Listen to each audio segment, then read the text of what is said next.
la nou episod. Bine mă gândesc, dar par.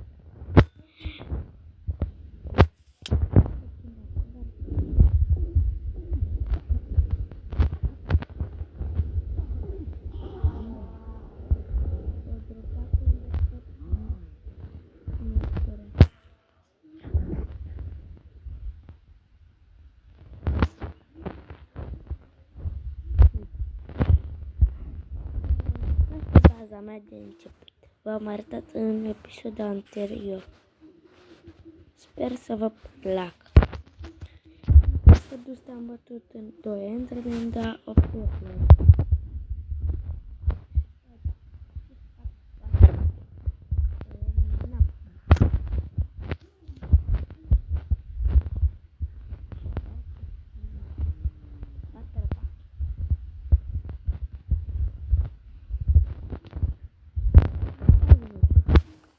Cine nu e David Pac-Man?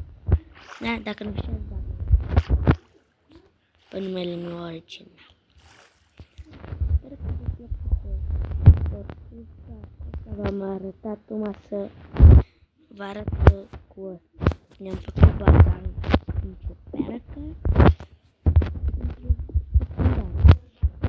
Și la revedere și vreau să strângem 100 de like-uri la episodul ăsta, dacă nu mai primim like. Și la revedere și nu uitați de like, de subscribe.